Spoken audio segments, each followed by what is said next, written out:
as well. And so I have the pleasure of working with her now at SOES as well. Okay, ladies, take it away. All right. Do you want to do the land acknowledgement, or we can? We can. Could you? Thank you. Yeah. So I'll do our traditional one for Toronto, because we are representing the Toronto Red Schools and the TDSB. So we acknowledge that we are hosted on the lands of the Anishinaabe, the Haudenosaunee Confederacy, and the Wendat, and we also honor the enduring presence of all First Nations, Métis, and Inuit people on this land. I also wanted to say that where I and Elaine are today, we're hosted on the lands of the Anishinaabe, myself on the territory of the Dokas and Nipissing Nations, and for Elaine, the Curve Lake Nation. So, and are very honored to be able to work and live on this land. Today in our session, we are going to share with you some engaging ways to have students learn about climate change and do that connecting body, mind, and spirit. I guess is an easy way to say that. We'd love to have you outside playing these games with us. We'll try and get you as engaged as possible. Today, we are happy for you to use the chat as a way of doing that. And so please put questions, answers in there as we go. And reactions. Well. So definitely, please use the chat. Thank you. Okay. We're going to share our slide deck at the end with you. And so that has all the links to everything that we're doing today. So you don't have to worry about us putting them and copying them from the chat, except for that one. Okay, And with that, I turn it over to you, Elaine. Fantastic. So we're gonna get you up if you're able to move around in a space. And what I'd like you to do is take a look under your sink, take a look in your bathroom, maybe in your laundry room, wherever you can access cleaning supplies. So I would like you with these three to look with these three things in mind. First is something that you know is harmful to the environment, right? That you are using currently. Second is a way that you've been cleaning that you feel is not so harmful to the environment, and potentially one that's in between. So we'll give you a minute or so to get active, move around, and find some cleaning supplies. Go.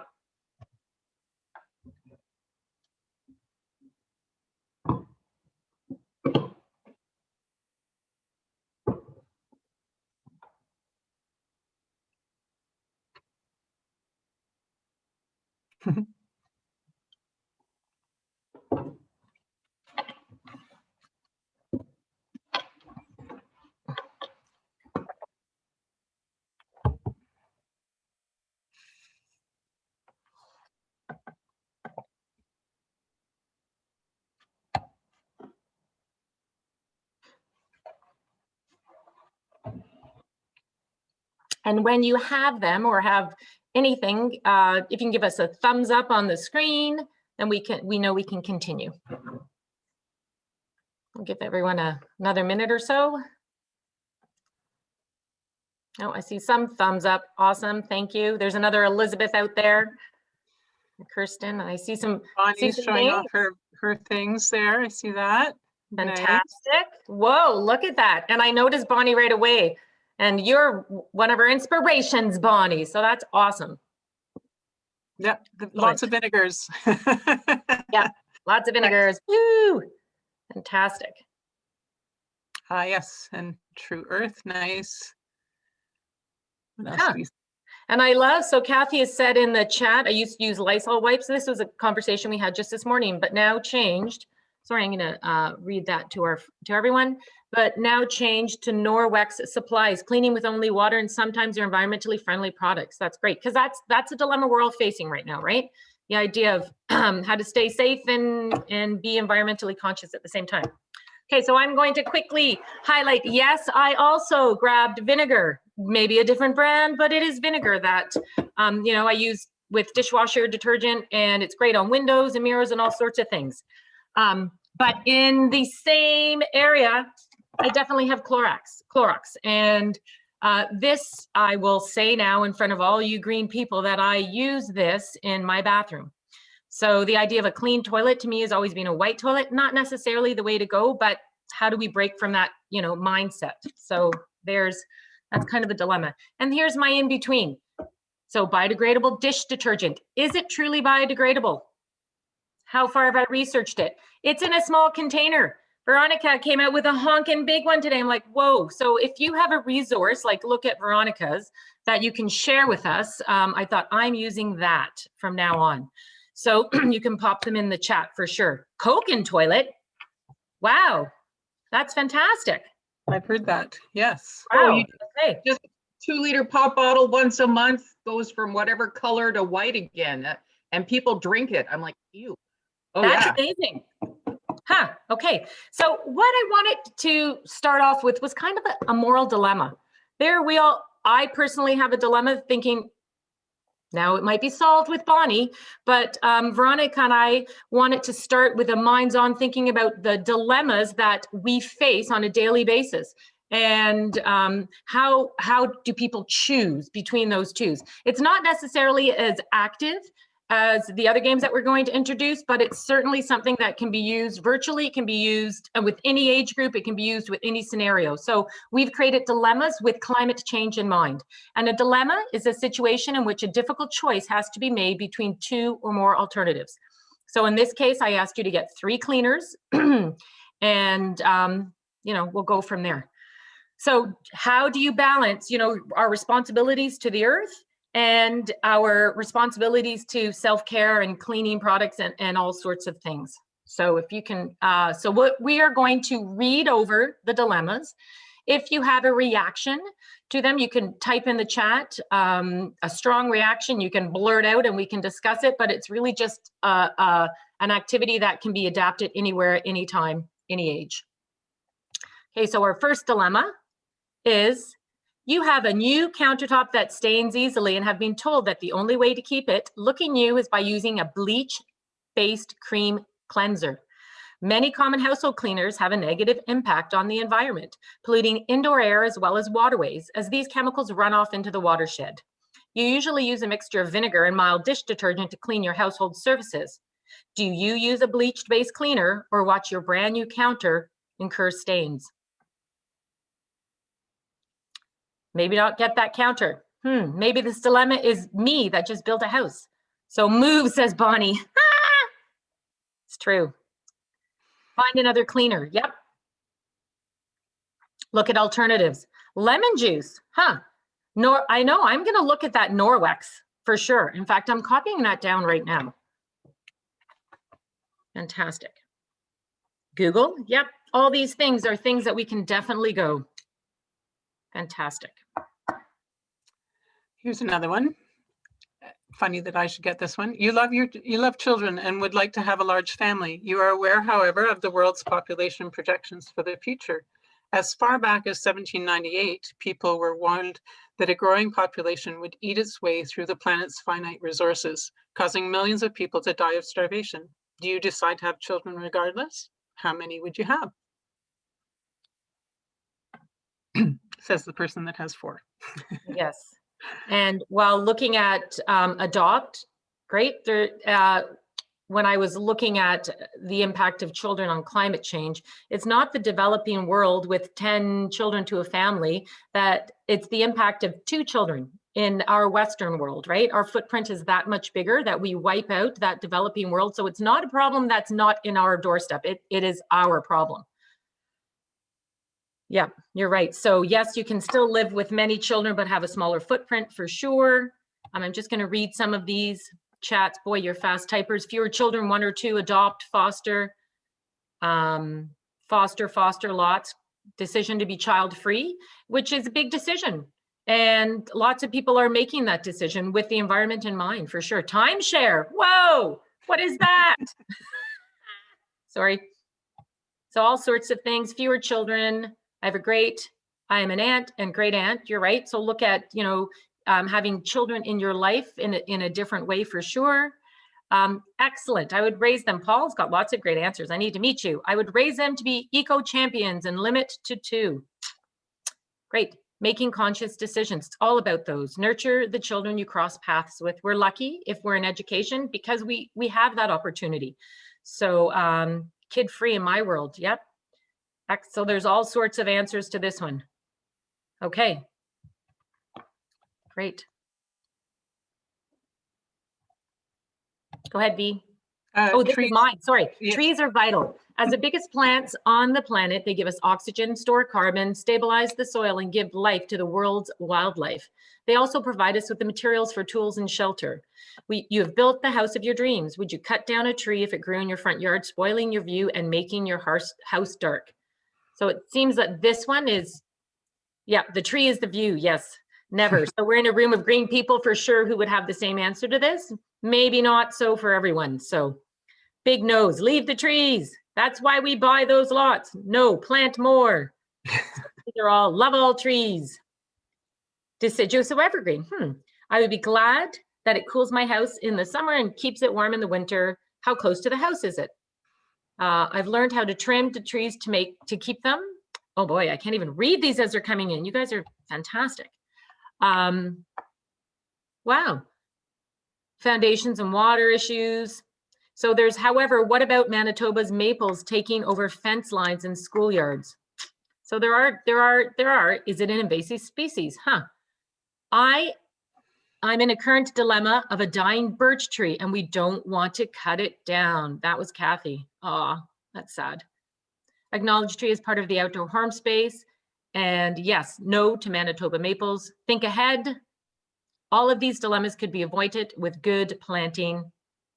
And here's another one. This is an interesting one from Peggy. If you cut down a tree, make an effort to replant somewhere else. So in the case of the birch, because they don't have a long lifespan, if you're in a situation where it has to be cut down, make an effort. Don't plant 1, plant 2, plant 5. So there are ways that you can offset your climate impact. And depending on where you're living, you can leave standing trees. Yep. As well. Here's a quick one. If you saw your teacher, a friend, even a stranger litter, would you tell them not to? It brings to mind that image of on Instagram of people putting garbage back in the car from the person that threw it out their window as they walked by.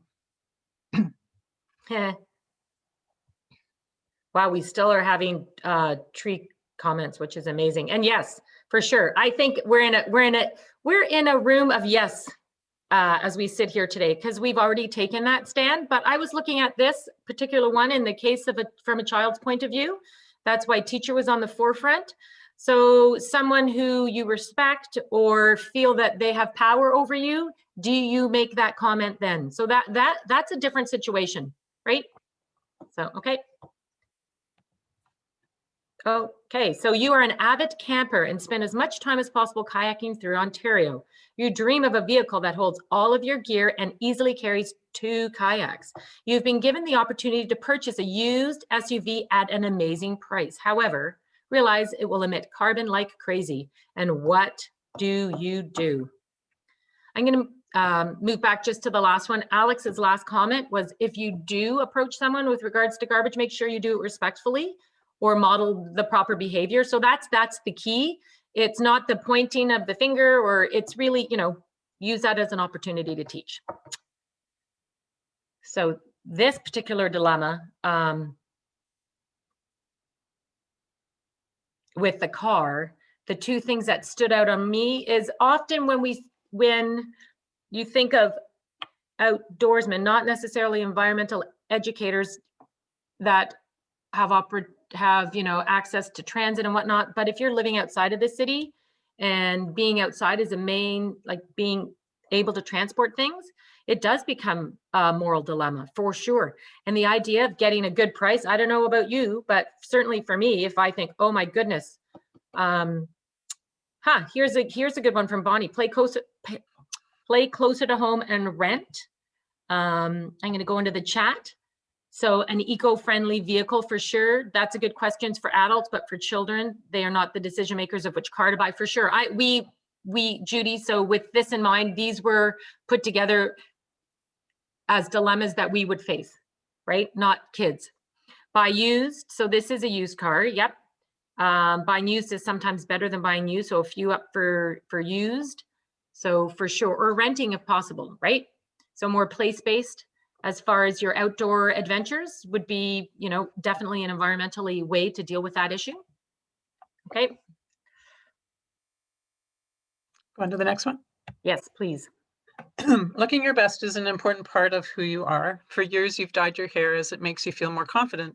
Recently, you realized that even a very low concentration of ammonia is harmful to aquatic life, and that chemicals associated with hair dye are proven to be in our water supply. Do you continue dyeing your hair? And again, this is for this group. Yeah, again, it's for this one. So the first one was embrace the gray, henna. Nope. So all sorts of I think there are ammonia-free dyes out there. So there has been a change in dyes as I was looking closely at this question, and there are environmentally options out there, but they're still not perfect, right? So gray is beautiful and has no cancer risk. Thank you. For an back to an electric car. So there's animal-friendly and eco dyes when possible. Fantastic. Research other options, lemon juice and some sun if you want to go light, for sure. Oh, I love this one. I don't dye my hair. I heard that getting old is a privilege. Fantastic. Shave head. And here's an interesting hair and head styles, such a societal thing. Being bald with a condition can be role model for very beautiful hair or hairless. So again, these are things that lots of people wouldn't think of, but they are changes that need to be made. Okay, go ahead, Veronica. This is yours. A recent study confirms that pets' meat-based diet has a fatal impact on the climate, due mainly to high carbon dioxide emissions. In addition, our loyal friends are big resource consumers and waste creators. Meat eaten by dogs and cats creates the equivalent of about 64 million tons of carbon dioxide a year, which has the same climate impact as a year's worth of driving from 13.6 million cars. Should pets be banned? A lot of these are hitting home, right?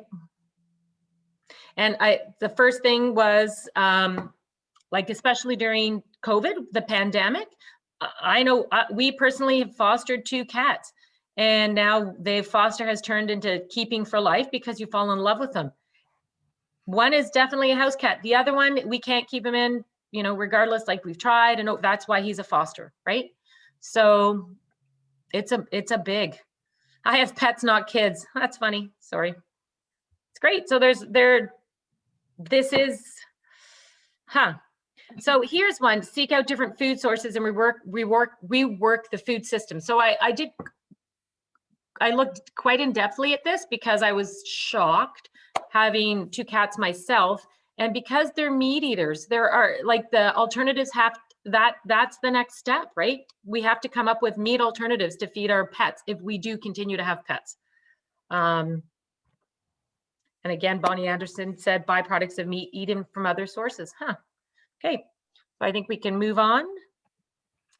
Around 2.4% of global CO2 emissions come from aviation, together with other gases and the water vapor trails produced by aircraft. The industry is responsible for about 5% of global warming. Should we give up flying for the sake of the climate?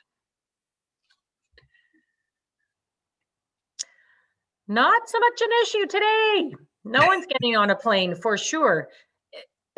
One thing that's come out of the pandemic is people have looked at maybe different aspects of their lives that they haven't, and moving forward through this terrible time, maybe that positive change will come forth, right? I've always found it really ironic that, someone like David Suzuki, who has lots of wonderful things to say, travels, by jet to different places to talk.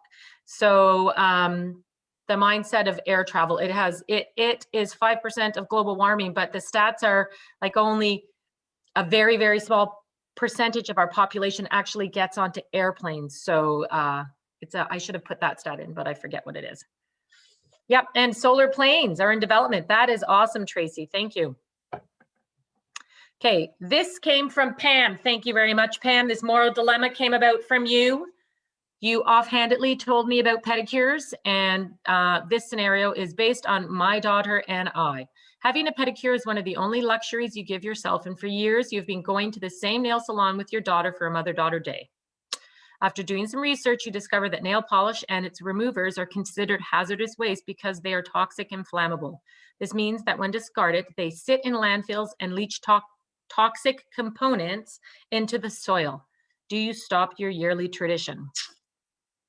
So this is an easy one for some, but I think the idea of just understanding how much toxic waste is released from pedicures is really important messages to get out there.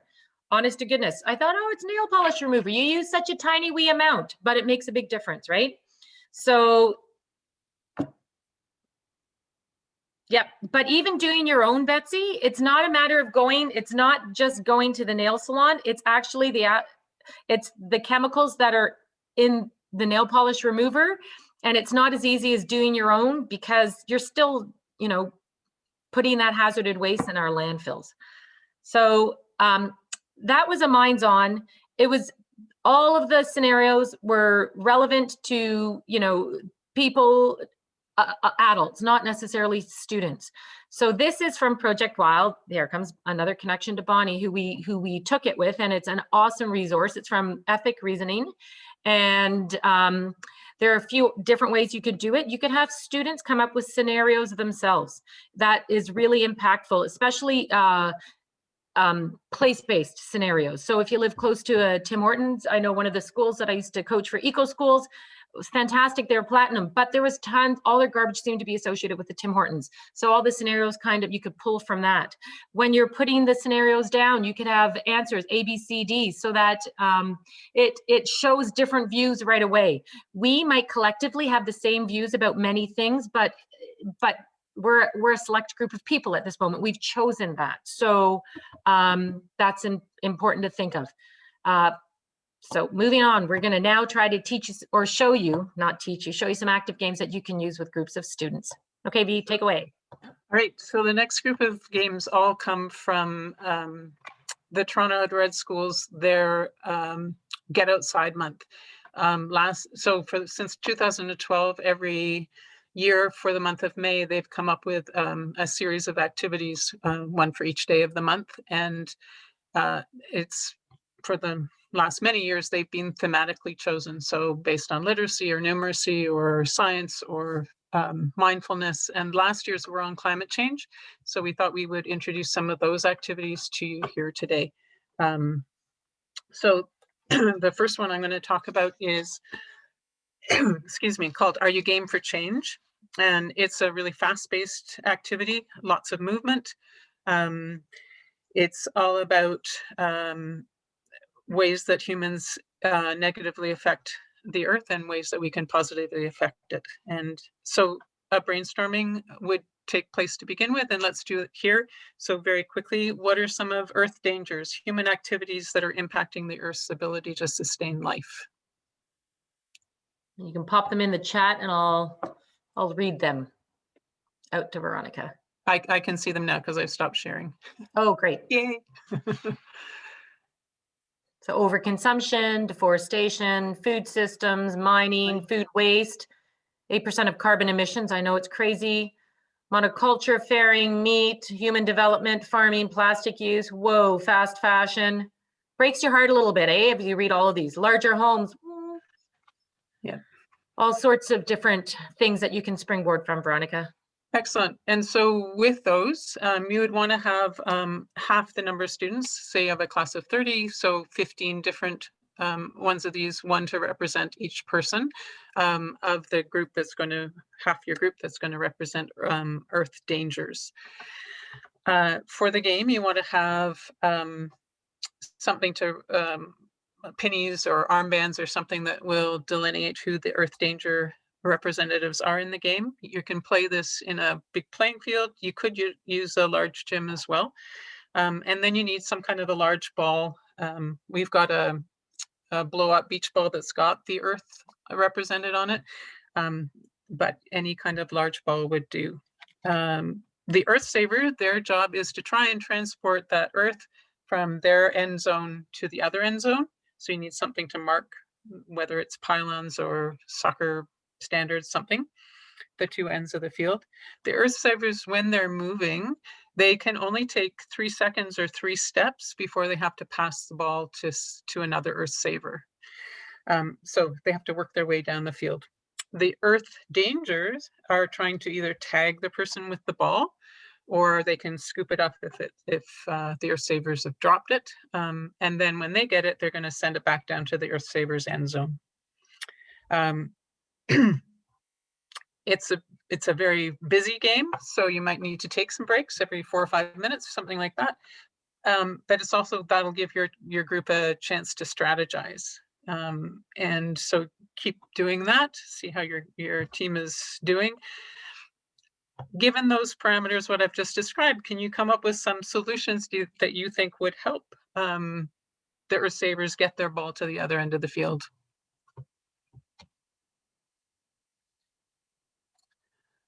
Like rugby. I was thinking board and ball with the 3 steps and holding it. Some of them on defense. So blocking, yeah. Working together. So how could they work together? Definitely working together is key. Should the ball get to the other side, quick passes. So yes, Bonnie, the idea is the ball to get from one side to the other side. So Earth Savers could have a pattern or a code to pass. So come up with a set, like in football, right? That's where the blocking comes in too. So good. Communication for sure. Yeah. Smart passes, good angles and distances. Think ultimate frisbee. Yep. A mix of small passes and big passes. Great. I like that.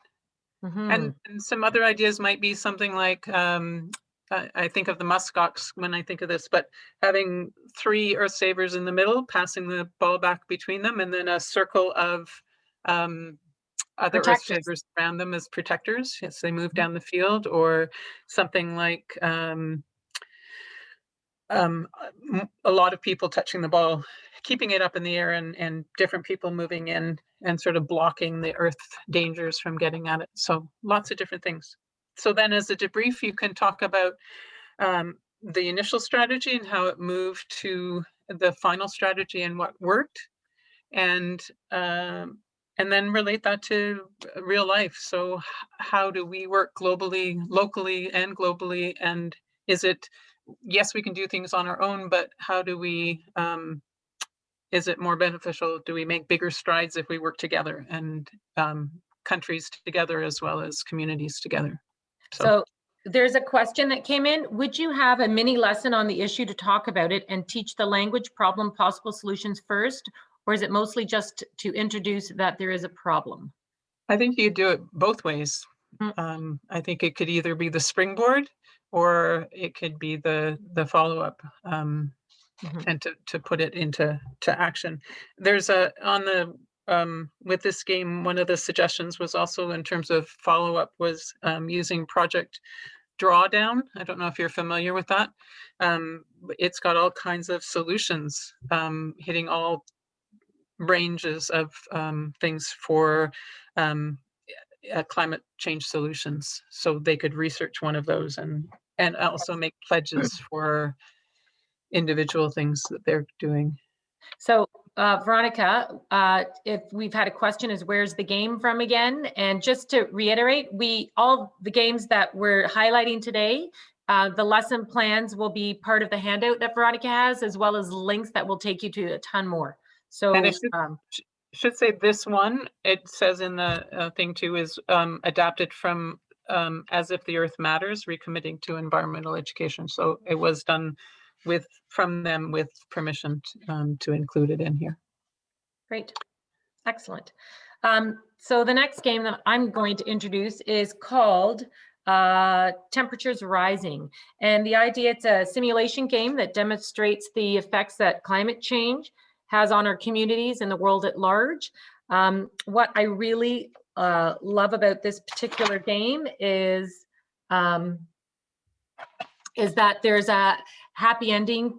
Like, there are possibilities for changes to climate change. So kids, it leaves with hope. Just like what Greta always said, you can't always leave a lesson without hope. So this is one that definitely kids can have hope at the end. It's really easy. So you set some boundaries outside, preferably. I mean, if you have to do it in the gym, if there's a thunderstorm, but really get outside if you can. And you can mark the boundaries whatever way you usually do with your group. If you have, I'll use the number 32. That's a large class. Let's go for, yeah, I'm going to go 32. So 32 students. So you need 8 groups of 4. Basically, there'll be a hula hoop for every 4 students. And the first round, you're going to play this in multiple rounds. The first round, the students are animals in the forest moving around, and the hula hoops are a safe area for them. So someone yells flood. And often you think, oh, it has to be the teacher, but it doesn't. If there's a student in your class that's not able to participate for whatever reason it is, have them be in charge of, communicating that to the rest of the group. So they're yelling flood, and students who want to survive have to make their way to the closest hula hoop and put 1 foot in. As you can imagine, that you go in and you take out a hula hoop, so that as you gradually play that round, there are fewer hula hoops, and children understand that in the effects of climate change could be flooding, and there's less habitat for forest animals, forest creatures to keep safe. So the second scenario, the same sort of thing. You can introduce maybe the ocean, where students represent the creatures that live in the ocean. And in this case, the hula hoops represent the coral reef, which the sea creatures need to survive. So you're not looking at floods, but you're looking at temperatures rising and the effects of temperature on the coral reef. In this case, I would actually go to the very end and take all the hula hoops out. So to make it very clear that if the temperatures continue to rise, sea life will no longer be sustainable, right? And the third round would be a forest fire, the same sort of thing. The next part is what brings hope to the students. So in groups of 4, you meet together, and students first in their small groups. So it's almost a think, pair, share. So they're thinking about, instead of think pair, to think group, thinking about how can we make a difference? What actions can we take? And then in your group, come up and present those actions to the entire group. So small groups of 4 present to the large group. As that's going on, hand out popsicle sticks to all the kids so that they start the next round with 2 popsicle sticks. Those popsicle sticks represent actions that they can take, right? And so in this next round, the final round, what you would do is the students have the ability, as they're running around, to place a popsicle stick in a hula hoop. Stop the game, you yell, we'll go back to the first one, flood. Any hula hoop that has 10 popsicle sticks is safe. We cannot eliminate that. So students quickly learn that by working together as a group, you can save certain areas within the game. Hence, everyone in the game can survive. So it leaves with a sense of hope. And so to debrief, you would just talk about how did the rounds, what was the difference between the first round and the last round? So what actions can you take moving forward? Does it make a difference if you stop using saran wrap and you use, your beeswax wraps? Does it really make a difference? Well, yes, it does. Even those little steps do, because you're working collectively as a group. Again, it's to kind of piggyback on Veronica's. It's all about working cohesively, because that's how change is made. Great. Terrific. The next one is quite different. It's not a game. It's an activity that gets students outside looking at how trees make sense, sense in the money sense, and what the worth of trees are. So start might be by reading The Giving Tree by Shel Silverstein, that many of you may be familiar with. Because it talks about the many gifts of trees, but so it gets students thinking about that, and then adding to that, what are the other things they can think about? How do trees add value? And what how do they add value in terms of protecting the earth? Do you want to just drop in the chat really quickly again? What trees give us? What are all the gifts we get from them? Okay, so I'm seeing what's coming in on our chat.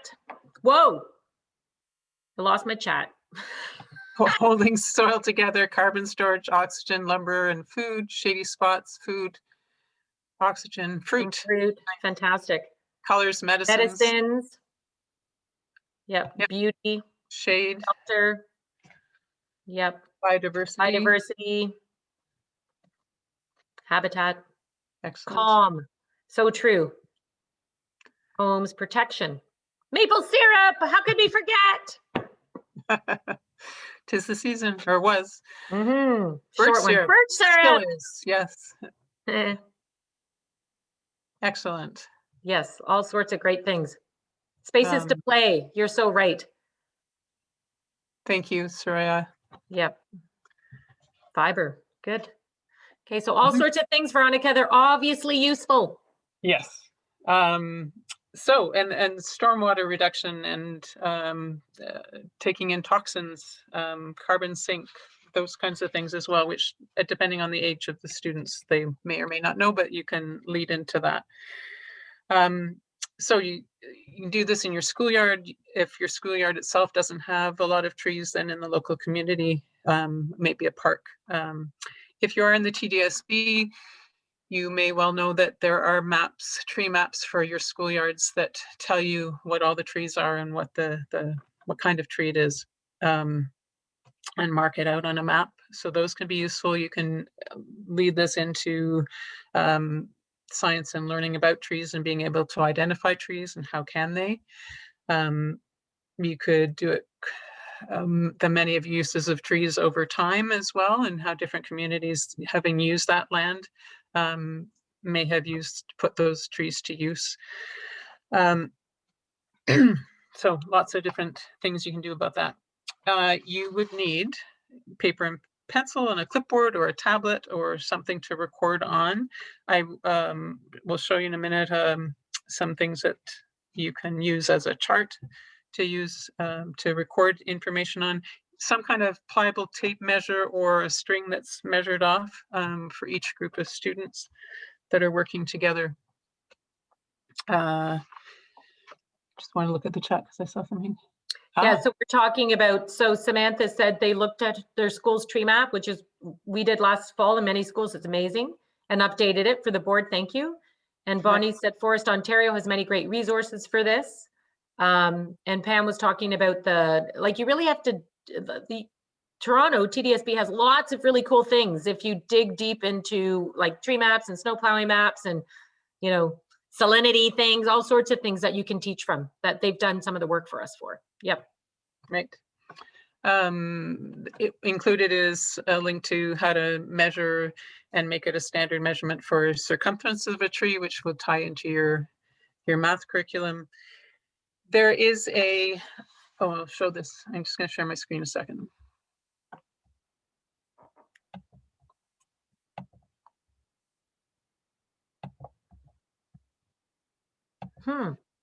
So trees make sense. So these are the quantifiers for looking at the health of the tree. So insect activity, woodpecker holes, whether the roots are barren, exposed, what the crown looks like, exposed or bark that's exposed, what quantity of or percentage of leaves are remaining on the tree. So different things that you can look at for the students to look at the health of the trees. And here's a chart that can be used. And then there's a link called My Tree, and on that it's for this. So it's American, but they also have links for Canada as well. Oops. You're right. Bonnie said dying and dead trees still have value and habitat for sure. Yes. So we're looking particularly with this in terms of climate change, and so this by putting, so I just put in a sample tree. I put in a maple and I said it was 12.6 inches in diameter. It was in excellent condition. And then this is what that link provided me with. So total benefits for the tree. So it talked about sequestering of carbon dioxide. It talks about storm water runoff, air pollution removed each year, and it puts a dollar value. These I assume are American because it is an American thing. It's done by the probably US Forest. $12 Canadian then, maybe? But also the lifetime carbon dioxide equivalent. So that's pretty interesting. So students out of this will then gather some understanding and be able to sort of give evidence. Then if they wanted to plant more trees in the schoolyard, they could propose that, and what kind of trees would make sense, and where would they want them to provide the best advantages for shade protection for the building, or sun, allowing sun in, all those different kinds of things. Yeah, it ties really closely into eco schools, right? And looking for that funding that can arrive to schools and do all sorts of changes in their schoolyards. So yeah, and then care of the tree, so mulching and feeding into those kinds of things as well. Great. And so I think the last one that we're going to highlight, we do have more, but we're running out of time, is a fabulous, really quick game. It's called Greenhouse Gas Game. And in this game, students will simulate how sunlight, so solar radiation, is transferred into heat energy and then gets trapped by carbon dioxide in the atmosphere. So it's a very easy way to talk about our atmosphere and greenhouse gas emissions. So starts, you have a hula hoop.